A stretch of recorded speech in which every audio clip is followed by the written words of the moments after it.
Committee will come to order. Let me thank our members, witnesses, and guests for being here today. Before we start on the topic of today's hearing, let me just take a moment to welcome formally the newest member of the House Armed Services Committee. Steve Russell represents Oklahoma's 5th District. A retired lieutenant colonel in the Army, Steve is deployed to Kosovo, Kuwait, Afghanistan, and commanded the 1st Battalion's 22nd Infantry in Tikrit. His unit played a key role in the capture of Saddam Hussein.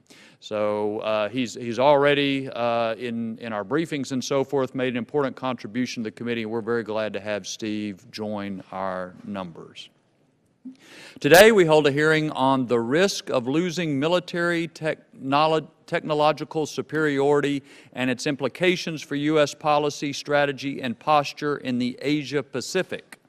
We probably need to get a little better about succinct titles for our hearings, but it does, I think, bring together a lot of what we have been examining over the past couple, 3 months. And I appreciate the senior level attention within the department on the Asia-Pacific region as well as technological superiority. I realize that there are a number of serious security issues around the world all happening at the same time. The reason that we've had some people testify that it is unprecedented in our country's history to have so many serious security issues all happening at the same time. But we cannot, either on this committee, the Department of Defense, or the country in general, cannot allow limited bandwidth to have us ignore what's happening in the Asia-Pacific.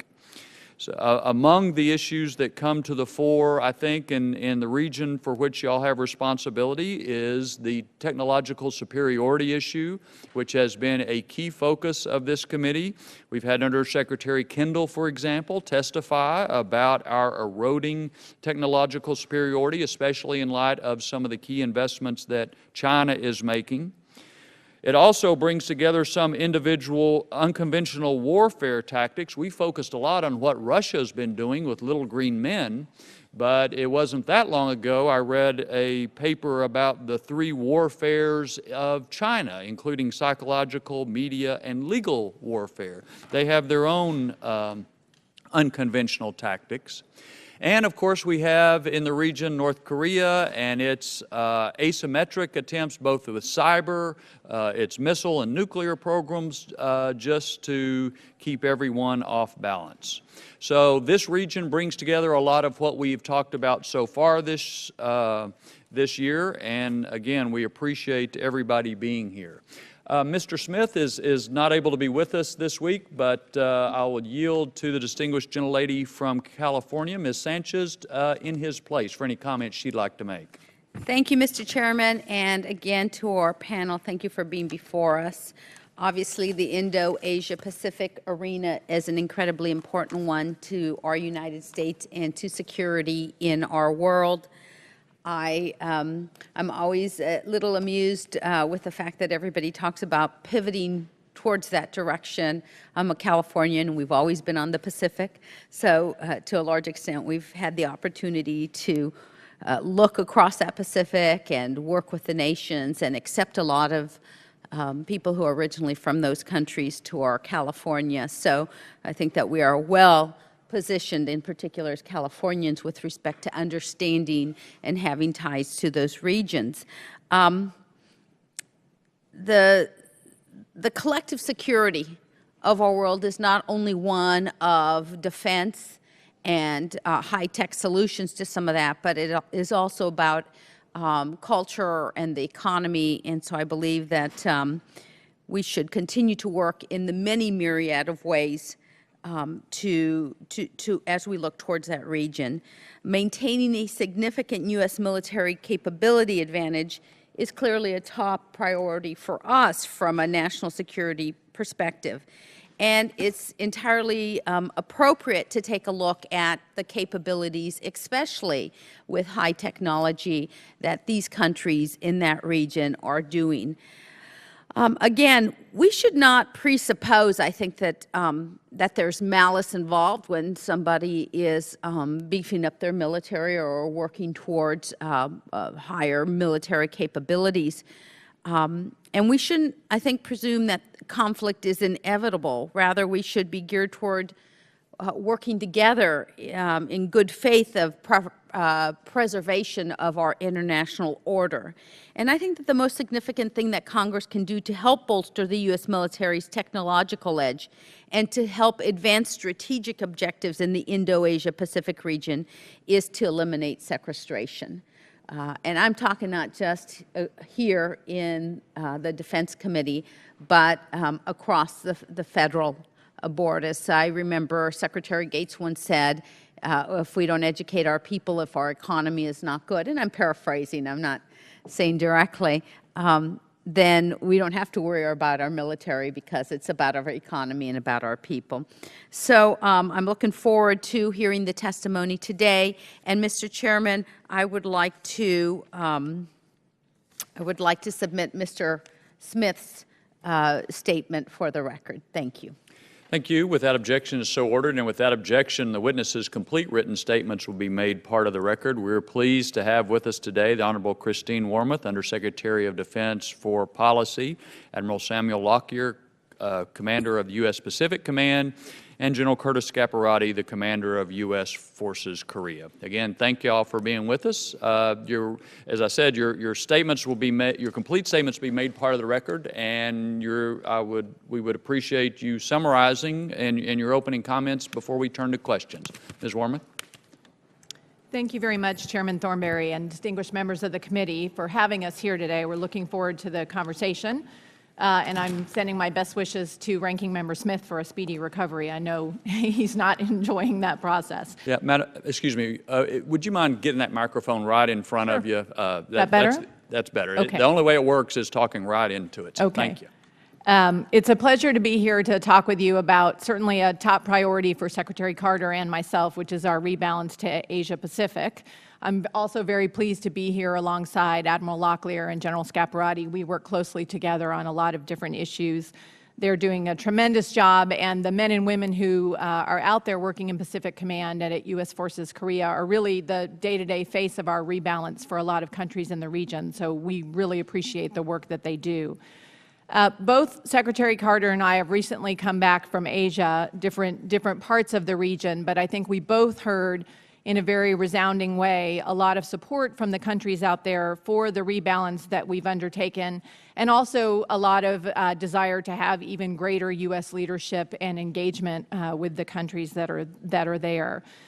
In the past 70 years, it's obviously been a time of tremendous change and opportunity for the Asia-Pacific region. As nations there rise and become more prosperous, it's created a lot of opportunity. At the same time, the dynamism in the region has also created a much more complex security environment in which we are now operating. In particular, China's very rapid military modernization, its opaque defense budget, its actions in space and cyberspace, and its behavior in places like the East and South China Seas raise a number of serious questions for us. Though China's expanding interests are a natural part of its rise, it does continue to pursue activities and to make investments that lead many countries in the region, including the United States, to have some serious questions about its long-term intentions. China's behavior in the maritime domain, I think in particular, has created significant friction for its neighbors. The government's efforts to incrementally advance its claims in the East and South China Sea and its extensive land reclamation activities, particularly the prospect of further militarizing those outposts, are very concerning to us. We've urged China to show restraint and to refrain from further activities that undermine regional trust. We also have continued to urge China to clarify the meaning of its ambiguous 9-line claim as a starting point, as a way to start reducing tensions and provide greater transparency to countries in the region. While the United States and China are not allies, we also don't have to be adversaries. I think both of us, both the United States and China, recognize that a constructive U.S.-China relationship is essential for global peace and prosperity. We're therefore not only talking to China about actions they undertake that concern us, but we are also talking to them and undertaking activities to build transparency and to improve understanding, particularly through our military-to-military engagement with the PLA. We also face a number of other challenges, obviously, in the region. Particularly, I think, of greatest concern to us in DoD is North Korea's dangerous pursuit of ballistic missiles and its weapons of mass destruction program. North Korea, as you all know, has repeatedly demonstrated its willingness to use provocations as a means to achieve its ends.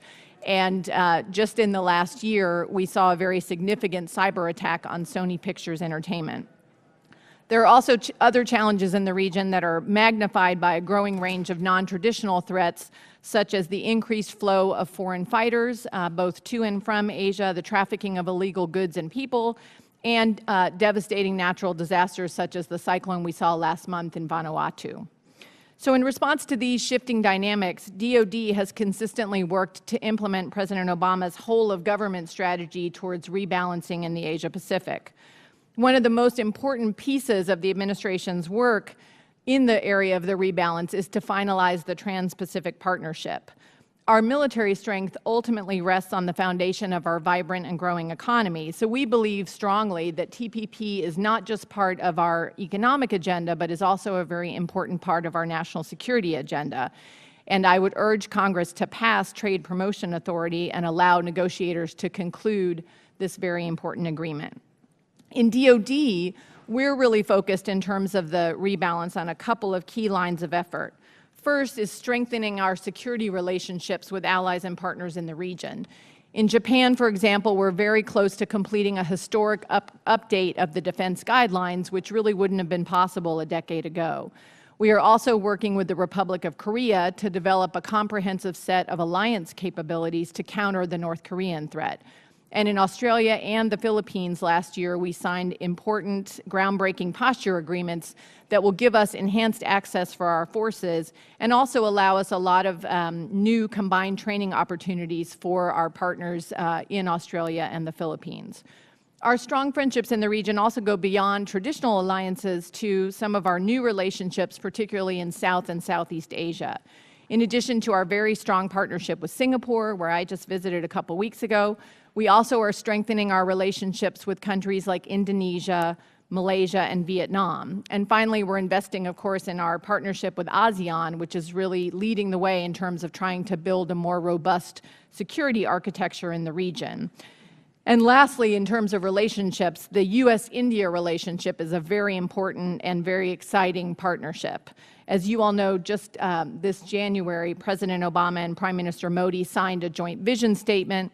We also completed the first update in 10 years to our defense framework with India, and we concluded 4 Pathfinder projects for technology development with India under the Defense Trade and Technology Initiative. In tandem with our efforts to modernize relationships in the Pacific, the Department is also updating our forward presence. And this isn't just about putting more assets into the region. It's also about using those assets in new ways. For example, we've developed a more distributed model for our Marine Corps that is reducing our concentrated presence in Okinawa through relocating Marines to Australia, Guam, Hawaii, and mainland Japan. The Navy is also working more on its rotational presence concept to include being on track to have our goal of having 4 littoral combat ships rotating through Singapore by 2017. We've had 2 of our LCS ships go to Singapore already. And the Army will be initiating its first rotational deployment of a brigade combat team to the Korean Peninsula later this spring. Finally, and I think going very much to the issue of the technology concerns that the committee is interested in, we're also bringing our best capabilities to the Asia-Pacific region. We're making significant investments to sustain our American technological edge into the future in the air, land, sea, and undersea domains. We are investing in precision munitions that will increase our ability to strike adversaries from greater standoff distances, and we're working on new capabilities to allow us to continue to operate freely in space and cyberspace. All of these efforts demonstrate the seriousness of our department's commitment to protecting U.S. military primacy in the Asia-Pacific theater. And our focus on technology is really the impetus for our Defense Innovation Initiative, which is a long-term comprehensive effort to make sure that we enhance our military competitive edge, even as we face budget constraints. The Department's rebalance efforts, as well as those of our interagency colleagues, are part of a long-term project that reflect, I think, the enduring interest the United States has in the Asia-Pacific region. We look forward to continuing to work with Congress on the rebalance, and I look forward to questions. Thank you. Thank you. Admiral? Mr. Chairman, Congresswoman Sanchez, and distinguished members of the committee, thank you for the opportunity to appear before you today with Secretary Wormuth and General Scaparrotti, who work very closely with both of them. Before we begin, I'd like to ask that my written testimony be submitted for the record. For more than 3 years, I've had the honor and a privilege of leading the exceptional men and women, military and civilian, of the United States Pacific Command. These volunteers are skilled professionals dedicated to the defense of our nation. They're serving as superb ambassadors to represent the values and strengths that make our nation what it is. Great. I want to go on record to formally thank our service members, civilians, and their families for their sacrifices. U.S. PACOM continues to strengthen alliances and partnerships, maintain an assured presence in the region, and demonstrate U.S. intent and resolve to safeguard our U.S. national interest. When I spoke to you last year, I highlighted my concern for several issues that could challenge the security environment across the Indo-Asia Pacific. Those challenges included responding to humanitarian assistance and disaster relief events, dealing with an increasingly dangerous and unpredictable North Korea, a challenge that General Scaparrotti and I remain aligned in addressing, a continued escalation of complex territorial disputes, increasing regional transnational threats, and the complexities associated with China's continuous rise. In the past years, these challenges have not eased. They will not go away soon. But the Asia rebalance strategy has taken hold. It is achieving its intended goals. However, the greatest challenge remains the continued physical uncertainty resulting from sequestration. If the Budget Control Act remains in force, the greatest challenge in the Indo-Asia Pacific will be dealing with the consequences to the security of our national interest as we respond to a rapidly changing world. I echo the Secretary of Defense, the Chairman of the Joint Chiefs, and the Service Chiefs' testimony before Congress. Our nation is being forced into a resource-driven national security strategy instead of one properly resourced and driven by our enduring national interest. In the Indo-Asia Pacific, we are accepting more risk, not less. Sequestration will force harmful reductions in force size, structure, and readiness that will reduce my ability to manage crisis space and provide options to the President and the Congress, and diminishes United States' prestige and credibility in the region and around the globe. In the last year, at great expense to the readiness of the surge forces positioned in the continental United States, U.S. PACOM has maintained its forward forces focused on protecting the homeland, deterring aggressors such as North Korea, strengthening alliances and partnerships, and developing the concepts and capabilities required for us to remain dominant in a world that is growing in complexity, with threats that continue to increase against a seemingly unending stream of constraints. Without adequate resources, we will be forced to make difficult choices today that will have strategic consequences to our future. I'd like to thank the committee for your continued interest and support. I look forward to your questions. Thank you, sir. General? Mr. Chairman, Congresswoman Sanchez, and distinguished members of the committee, I'm honored to testify today as the Commander of the United Nations Command, Combined Forces Command, and United States Forces Korea, and also alongside Admiral Locklear and Undersecretary Wormuth. On behalf of the service members, civilians, contractors, and their families who serve our great nation in the Republic of Korea, one of our most important allies, thank you for your support.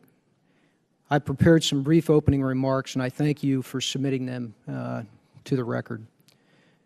Last year, I testified that the combined and joint forces of the United States and the Republic of Korea were capable and ready to deter, and if necessary, respond to North Korean threats and actions.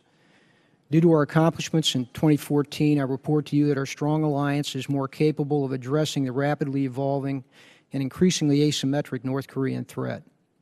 In recent years, North Korea has aggressively developed and utilized asymmetric capabilities such as cyber warfare, nuclear weapons, and ballistic missiles to advance its interests.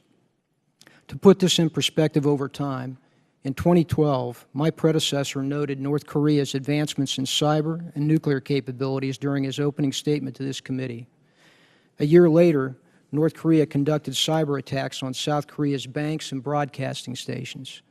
And in 2014, they boldly projected their cyber capabilities against Sony Pictures in the United States in an effort to inflict economic damage and suppress free speech. This example represents a trend that is persistent across several North Korean asymmetric capabilities. My top concern is that we will have little to no warning of a North Korean asymmetric provocation, which could start a cycle of action and counteraction, leading to unintended escalation. This underscores the need for the alliance to maintain a high level of readiness and vigilance. Last year, the alliance took significant steps in improving its capabilities and capacities to deter aggression and to reduce its operational risk. But our work is not done. In 2015, we will maintain this momentum by focusing on my top priority, sustaining and strengthening the alliance with an emphasis on our combined readiness. This includes ensuring the rapid flow of ready forces into Korea in the early phases of hostilities and improving ISR capabilities and critical munitions. Based on the national security strategies of both our nations, the United States will continue to be a steadfast strategic partner to South Korea, and South Korea is poised to be a long-lasting and important ally to America. Our enduring military partnership in South Korea is the preeminent example of bilateral security cooperation and a visible element of American leadership and our nation's commitment to the Asia-Pacific region. The men and women serving on freedom's frontier, defending the Republic of Korea, remain thankful for this committee's unwavering support in prioritizing resources that enable us to defend our national interests in Asia while advancing universal values and international order. I'm extremely proud of our service members, civilians, and their families serving in the Republic of Korea, who never lose sight of the fact that they are at freedom's frontier, defending one of our most important allies and vital American interests. Thank you, and I look forward to your questions.